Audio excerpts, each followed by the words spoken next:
Wolfpack fans, and welcome again to Wolfpack Watch. I'm your host, Doug Wood, and with me as usual is head coach Jim Bryant. Coach, thanks for joining me again.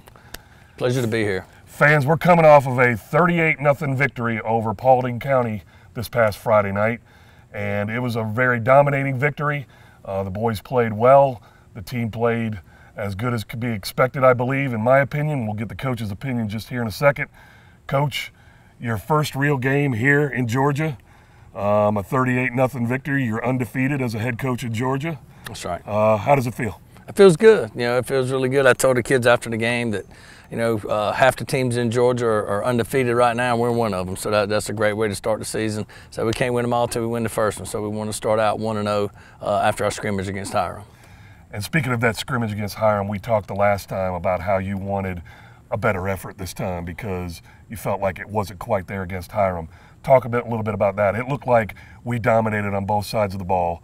Yeah, we had our issues with some penalties and maybe a turnover or two, but it looked like they were a lot more focused this week. They were. I thought my offensive coordinator and defense coordinator, I thought they did a great job putting a good game plan together coming in against a good Paulding County team. And, you know, we made some mistakes in the first half. I mean, we had what we thought were touchdown plays called, and we had a false start by somebody on offense that negated that touchdown. So, you know, we told the guys that, you know, we were happy to be winning at halftime 17-0, but the score should have been 35-0. Speaking of offensive play calling, I'm up in the box and I'm standing next to my my buddy up there, Rob Brookshire, who tells me at the very first, right as the players are walking on the field before the first play of the game, he tells me that it was going to be a long pass to Autenreith for an 80-yard touchdown. And I looked at him and I said, well, I sure hope so. And lo and behold, an 80-yard touchdown to Kellen Autenreith. Talk about that play calling leading into the game. Well, Coach Nance and our offensive coordinator meet together at the end of first period on Thursday, and we put together usually a 10-play script, the first 10 plays that we want to run during the game other than third down calls. We script all of our third down plays here today at our coaches meeting. But that was the first play, you know, and after watching them on film, then our offensive staff decided this was a chance to take a shot, that if they did what they'd been doing on tape and covered the routes the way that they'd covered it the two tapes that we had a chance to get an early touchdown. And I told Kellen pregame, I said, man, we're coming to you first play. I said, unless we score on a kickoff return, you're going to have a chance to catch a touchdown opening play of the game. He said, I'm ready, Coach. So it went as planned. 11 seconds in and we were already up 7-0. It was beautiful. So we had 3 touchdown passes by Malmgren, 2 to Riker Brown, and 1 to Autenreith. And then we had the rushing touchdown by Preston Rogers, and then the defensive touchdown by Amos, and of course the field goal by Travelstead to make the 38 points. Just talk about the overall game as you saw it going. Was this sort of the way you saw if we played well that it would go this way? Did you think we should have put more points on the board? Did we have more chances? You spoke about some of the plays that got called back for penalties, but just give an overall assessment of what you thought. Well, you know, you're never upset with a win, you know, so we're excited about a win against a good team. And, you know, I thought our defense played great. I mean, anytime we told the guys before the game, said, guys, if the other team doesn't score, then they can't win the game. So, you know, that's not a lot of pressure to put on your defense, but if they don't score, there's no way they can win. So we told them that at halftime, you know, also when we were up 17-0. I said, guys, if they don't score in the second half, then we're still going to win the game 17-0 no matter what we do on offense. You know, I think there's still a lot of things that we need to work on, and, you know, we don't want to be at our peak right now. You know, we want to continue to get better as the season goes along, and as young a team as we are, all we can ask them to do is get better, you know, each play, each day, each week. And if they continue to do that, then hopefully by the time we get to region play, then we'll be a really good football team. We'll cut out some of our mental and physical mistakes that are plaguing us right now. It seemed on the other side as well that Paulding County, you'd mentioned last week how young they were, and it certainly looked that way. I mean, they didn't get a first down, I believe, until very late in the second quarter. But I credit our defense for just playing, you know, very excellent effort defense. They swarmed to the ball. You know, some of those first downs we could have given up early in the game, but the defense just wouldn't let it happen. And to your point, they played a very solid game all the way across the board, didn't allow any points, and that gives us the victory. All right, at this time, we're going to move on to the players of the game. Coach, you have 3 players of the game. Let's highlight those individuals. First on defense, you had JACOB Amos, number 32, our linebacker. On offense, offensive lineman, center, Blake Thomas, number 58. And then our special teams player of the game, number 38, Brock Travelstead. Speak to them real quick. All those, there were several guys that could have got player of the game, but, Blake coming off the scrimmage last week and, graded out in the 80s, the low 80s, and had a couple of bad snaps in the scrimmage. And we talk about overcoming adversity. And Blake came into this game and graded out at 93% and had a great game snapping the ball and getting the right checks at the line of scrimmage. So did a great job for our offensive line Friday night. And then JACOB Amos, gets not only did he have 10 tackles, he had an interception for a touchdown. Only a sophomore, did a great job. There were several guys, again, on defense that could have got player of the game, but, the turnover teeth and the touchdown tattoo kind of sealed it for him at the end. And then Brock, Brock Travelstead, kicking a 30-yard field goal and then, 5 extra points and then averaging 40 yards on punting and punting one out of his end zone on a little bit of a high snap and, athletically made a great catch and got rid of the ball before they had a chance to block it. Those 3 guys were the guys that we voted on as a staff for this week.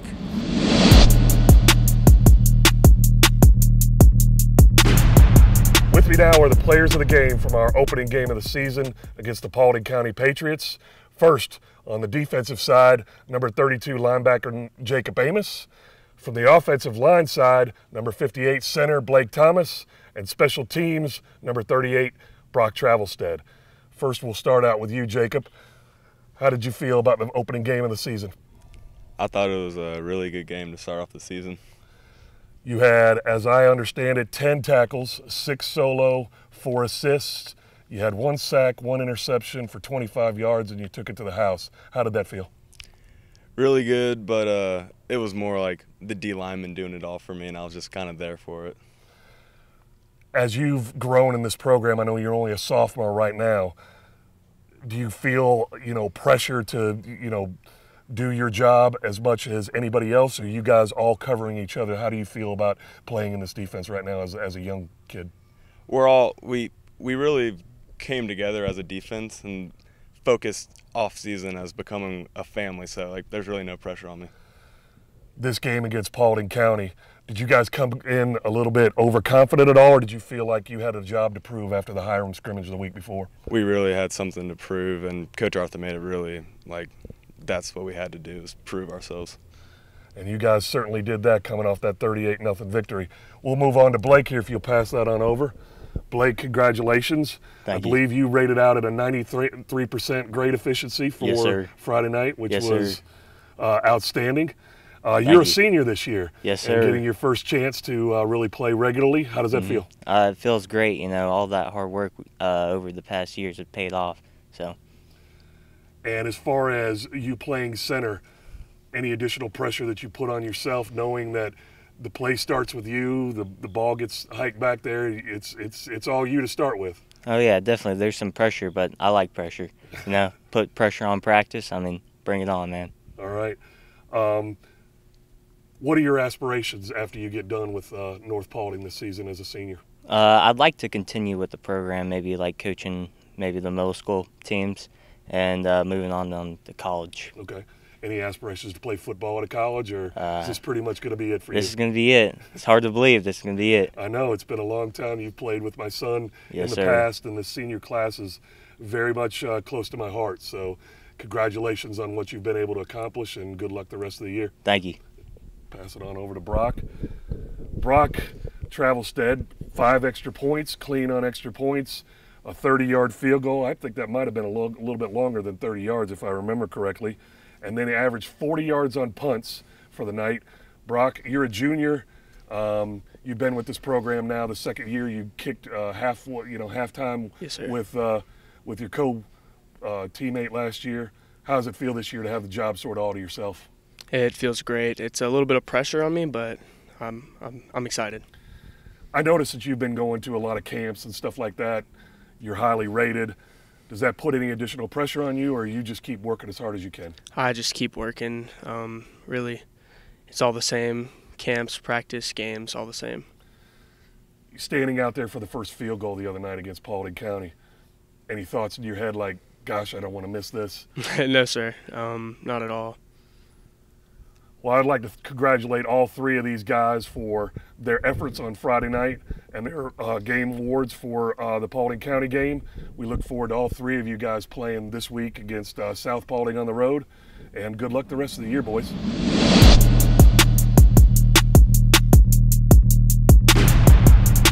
Let's now shift gears a little bit to the South Paulding game. Okay. Coming up this week, Friday night, our first regular season road game.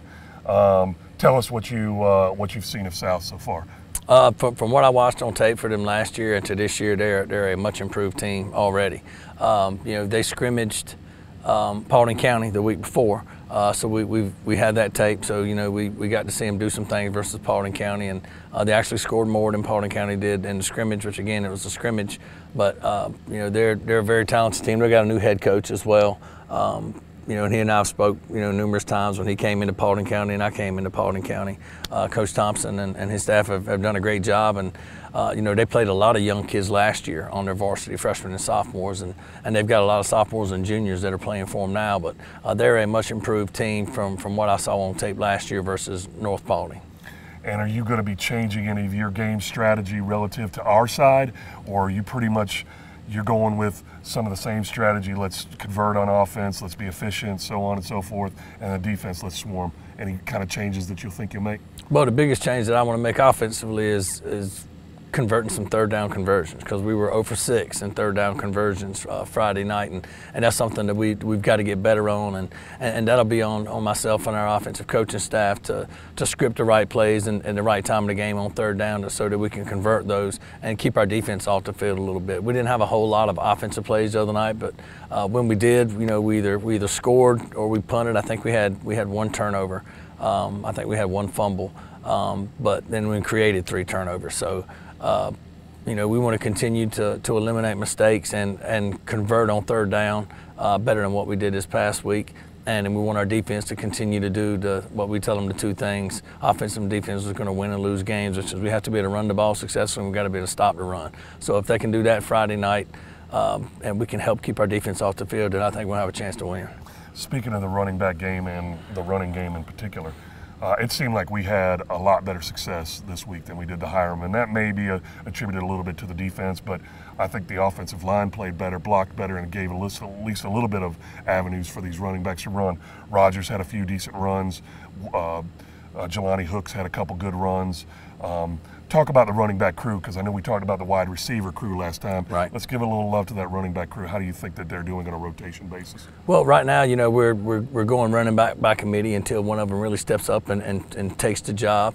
We've got 4 guys that we're really getting a lot of reps right now with, Coven Harvey, starting the game off, Preston Rogers coming in, Ashton Turner, and Jelani Hooks. Those 4 guys are, right now we're alternating series, and depending on what play call we have, some of them are better at some plays than the other, so we do situational substitutions and get those guys in when we need them on the field. But right now, all 4 of them are doing a good job. The offensive line, none of our guys on the offensive line have started on the offensive line at the varsity level until this year. So we've got, we played 10 guys the other night on the offensive line, and all of those guys, they were the 5 that started. It's the first time they started a varsity football game. They were pretty impressive the other night. Last thing before we wrap up here, speak to the energy that you saw. We talked a little bit about the scrimmage game, but I think the energy was ramped up and even a little bit more for this home game. Shout out to the student section for the Hawaiian night. Shout out to the paint crew for having the appropriate colors for Hawaiian night. And tell us how you felt about that fan support behind you the other night. Well, it was great, for the first home game of the year, and I don't really get caught up in what's going on in the crowd, but when I turn around at the end of the game just to look up there to find my wife, then it was just a sea of people, and especially in the student section, and stayed to the end of the game. And then when we came and did the fight song at the end, when our kids come up with the band and the cheerleaders and the student section gets involved, it was very rewarding to be able to do that after a win. And we hope to do that for a lot more wins here in the Den in the coming weeks. This week, again, we played Paulding County 38-0 victory. Next Friday night, 7:30 at South Paulding. Be sure to travel well, and let's get out there and support the Pack next week. The following week, we'll be right here in the Den against our biggest rival, East Paulding. So everybody be looking for our next Wolfpack Watch to recap the South Paulding game and then look forward to that East Paulding Raider game right here in the Den. Coach, I thank you again for joining me. Thank we you look guys forward for to having next me. week. Yes, sir. And thank you guys for joining us, and we'll see you next week. All right, my wife told me to change this, so instead of going Go Pack here, she told me to go Pack. So there you go, wife. Go Pack.